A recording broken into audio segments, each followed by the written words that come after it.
fiscal operation.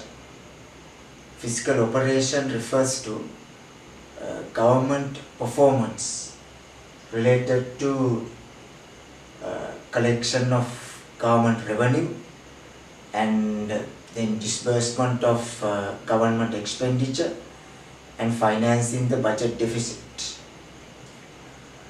Here, usually we express these figures as a percentage of GDP because absolute values are very difficult to be dealt with.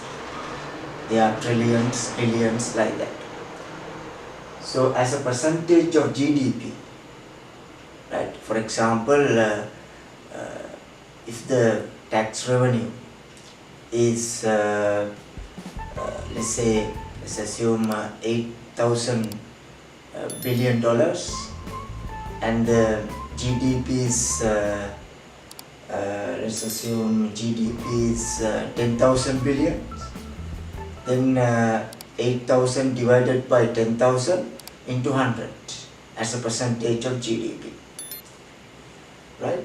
So we are expressing all these figures as a percentage of GDP.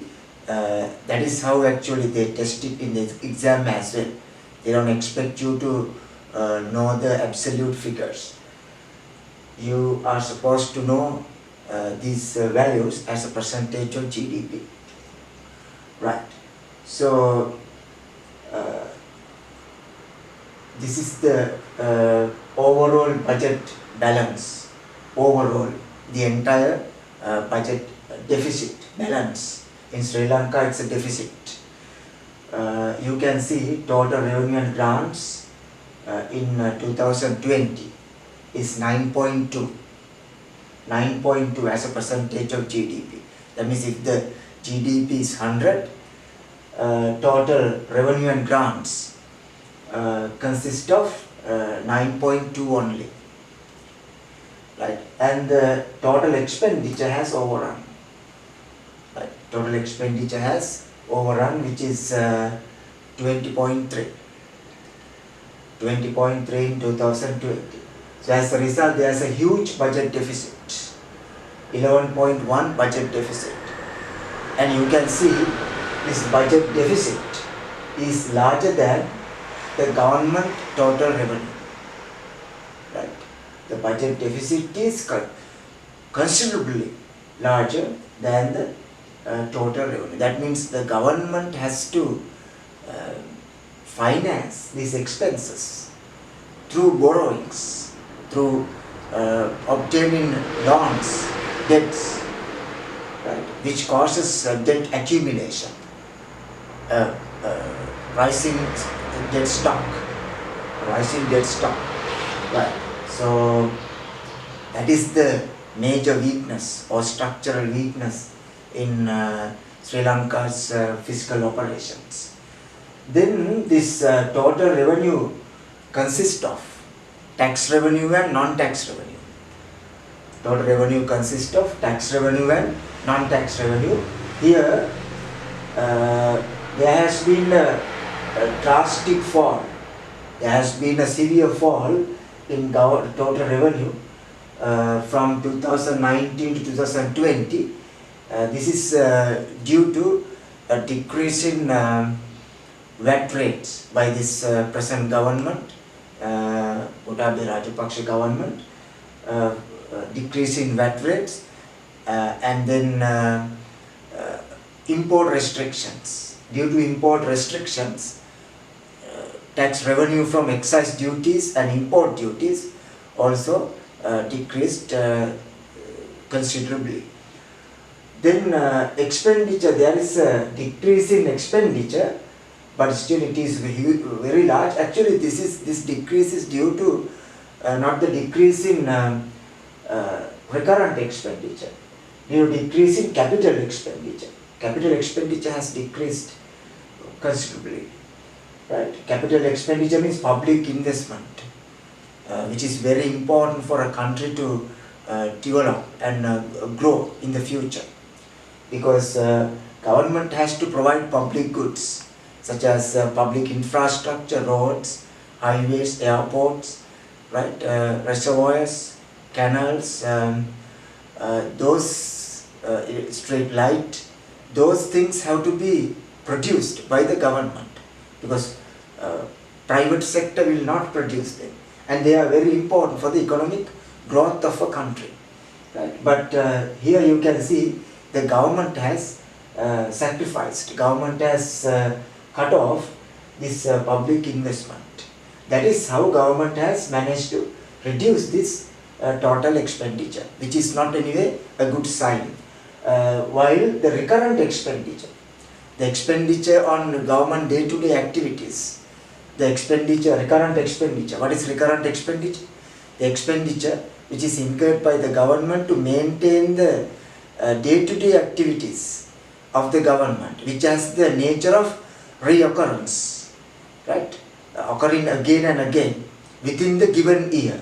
Recurrent expenditure. Okay, so it has increased.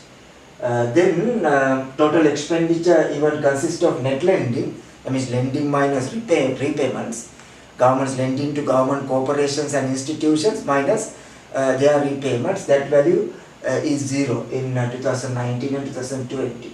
As a result, in 2020 there has been a huge government total expenditure, but it is lesser than 2019, majorly because of this reduction in public investment. While there is a reduction in total expenditure, still the budget deficit has widened, right? Which is the worst situation. Here in 2019 the budget deficit is 9.6, but it has further widened. While there is a reduction in recurrent expenditure, that is because government total revenue, government revenue collection has faced a severe setback, right? So then we can go for the next fiscal balance, which is current account deficit. Current account deficit, which is calculated by deducting recurrent expenditure. The expenditure I mentioned, the expenditure which has the nature of reoccurring within the given year, right, to maintain the day-to-day activities of the government. Then this here we only take to calculate the current account deficit, we only take the total revenue. Grants are not taken, and only the recurrent expenditure, right? Then you can see in 2020 there has been 7.9 deficit in the what is that called, current account deficit as well, right? And that deficit has further widened, right? This deficit has further widened. Then what do you mean by deficit in current account? Current account, this government current account balance, this government current account balance represents government savings. Whether government has sufficient funds for the public investment, capital expenditure. It represents the government savings or dis-savings. So you can see Sri Lankan government has huge dis-savings, huge current account deficit, which implies that the government revenue is not sufficient even to cover up the day-to-day activities of the government, to cover up the maintenance expenditure of the government, recurrent expenditure of the government. The government has to borrow even to carry out its day-to-day operations, which is a very weak fiscal situation of a country, right? Then actually when you compare 2019 and 2020, it has the deficit has widened, and which causes it has this deficit. What is this current account deficit has a huge impact, adverse impact on the overall balance, and it has an adverse impact on capital expenditure as well, as I said, and there is a vicious cycle effect. There is a vicious cycle of shortfall, vicious cycle. That means the recurrent expenditure, there's a deficit in current account, which will cause a deficit in overall account, overall budget deficit, and then which causes debt accumulation. That means the government has to borrow more and more debts to finance the budget deficit, and then as a result, interest payment and the repayment of loans will increase, so government expenditure will increase. When the government expenditure increases, you can see there will be a budget deficit. So it will continue in a vicious manner. That is exactly what is happening in Sri Lanka. As a result, there will be less funds. There will be less funds for public investment, which affects the growth prospects of a country. So now let's identify this recurrent expenditure. You can see recurrent expenditure, the major component is interest payments, which is 6.5, and salaries and wages to government servants, only the government servant, which is 5.3, and current transfers, monolateral payment, right? The government's direct payments to households and government corporations and institutions, and other purchase of goods and services. You can see all these expenses have increased within the from 2019 to 2020, right? There is a considerable increase in interest payments and salaries and wages, right? As a result, recurrent expenditure has increased, and you can see in this recurrent expenditure composition, the largest expenditure component is interest payments for government debt stock, domestic and foreign debts.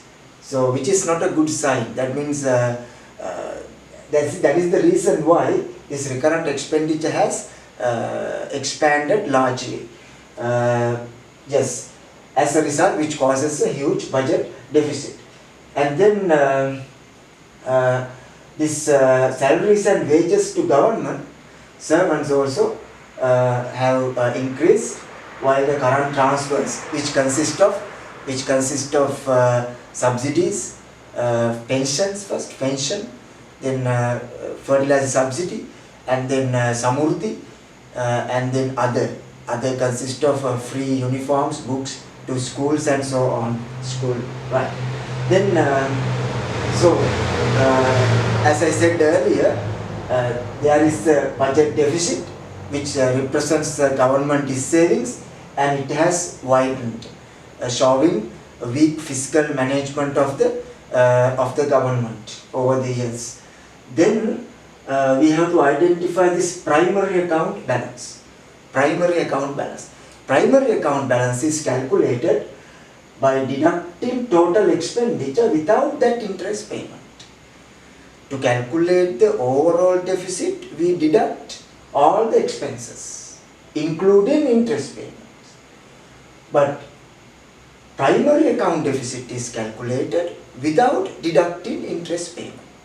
That means you can even calculate it by adding interest payments to the overall budget balance, right? Because overall budget balance is calculated by deducting interest payment as well. Here it is not deducted, which means you have to add it, right? Because and then the primary account balance has to be lower than the overall budget deficit. Primary account deficit has to be lower than the overall budget deficit. You saw overall budget deficit was 11.1. Primary account deficit is 4.6, right? 4.6. The gap is interest paid, 6.5. Right? So you can even calculate it. Total revenue and grants minus total expenditure, 13.8. When you remove interest payment, it is the expenditure is 13.8. Then the primary account deficit in 2020 is 4.6. Primary account balance is minus 4.6, and you can see the primary account deficit has widened as well. Then this primary account deficit is an indicator. It's very important. Primary account deficit is very important because it is an indicator of the government debt sustainability. the government debt sustainability, whether the government is able to pay the debt liabilities, right? Pay the debt liabilities without having to change the conditions of those loans, right? The Sri Lankan government does not have it because they are asking for more time to repay the loans. They are struggling to repay the loans because of lack of foreign currency, dollars, right? So, and you can see that even with this primary account deficit, Sri Lanka does not have proper debt sustainability. Why is that? There is a deficit in primary account balance. What does it mean? That means the government has to borrow, government has to obtain loans even to pay interest. Come on, look at this. Look at the situation. Government has to borrow even to pay interest for the debt stock. Okay, just imagine a situation like that if it happens to your household. Your father's income, your parents' income is not sufficient to pay off the interest for the loans you have taken. What will happen to your household? Right? Your parents will have to commit suicide soon. Because there is no other way to face that situation. Right? Okay? So which is a serious situation in a country. Right? Which causes further debt accumulation where the country will be in huge debt trap, which is unstoppable. That is exactly what is happening in Sri Lanka. This is widening further and further, right? So, primary account deficit means government has to borrow even to pay interest. Now this deficit is 4.6 now, right? This has to be first financed and then find money to pay interest.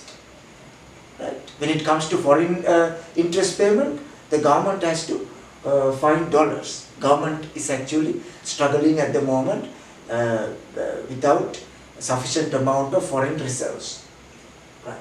Then we can identify further this financing now. Right? All these are expressed as a percentage of GDP. Right? So you know the total deficit is 11.1 in 2020 and it is foreign financing minus figure. What does it mean? That means the government had to repay the loans rather than borrowing from foreign countries. Actually now, because of the worst debt crisis Sri Lanka is facing, foreign countries are reluctant to provide loans. So government has to depend on countries like Bangladesh, where the government can take loans at a higher interest rates, which are known as commercial loans, right? So anyway, foreign financing is a negative figure, which means the repayment of loans are greater than borrowings. So government has to totally depend on the domestic finance, which is again worst. Why is that? Because this domestic finance is basically bank borrowings and non-bank borrowings. When the government borrows from bank sources, especially central bank and the commercial banks, they provide loans by creating money. Central bank grant loans by printing money, right? Central bank grants loans by printing money, and while commercial banks grant loan by creating deposits. Both cause expansion in money supply. When the money supply increases while the potential output remaining the same, it causes demand pull inflation in the country, right? So it has an inflationary impact. And the other thing is, when the government borrows from the domestic market, the funds available for private sector will be less. Funds available for the private sector will run out. As a result, there will be a shortage in funds in the money market. So private sector has to crowd around the limited funds, which causes a rise in interest rates. which causes a rise in interest rate, discouraging the investment, which is known as crowding out effect. So everything is worse in Sri Lanka. So we are collapsing as a nation. As an economic situation, economy is going towards further and further crisis situation. So that is the situation in Sri Lanka. Right. Then again, we have to identify this debt service payments also. Debt service payments consist of both interest payments and amortization payments. Interest payment is the payment for domestic and foreign debt stock, right? Amortization payments means repayment of loans, right? Every year, annually, repayment of loans annually, right? In installments, right? So interest payment plus amortization payments consist of debt service payments. You can see interest payment has increased while the amortization payment has decreased. Right? As a result, debt service payments have decreased. It looks like a better situation, but it is not. This decrease in amortization payments represent that government has failed to repay the loans within the given period, right? Which again causes poor credit ranking or sovereign ranking of a country, right? So that is, even though it looks like a better situation, it is not. If it is a decrease in interest payment, that is going to be really okay.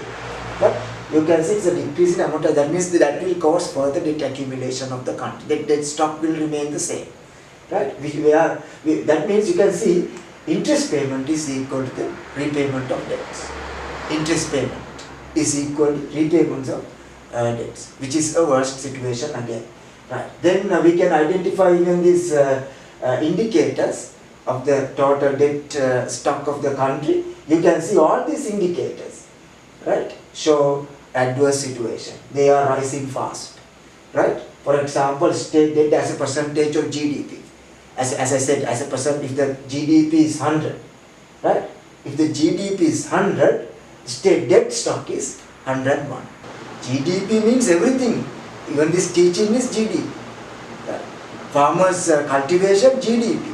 Your consumption, right? All these things are part of GDP.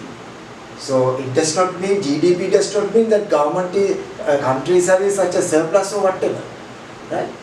With that figure, in comparison to that figure, debt stock is larger than that, and it has further accumulated, which is a severe situation. That means the country is struggling with the severe debt stock.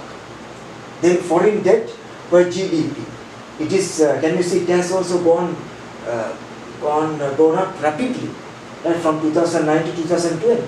That is 250 now, right? Foreign debt to GDP. Actually, there's a mistake here.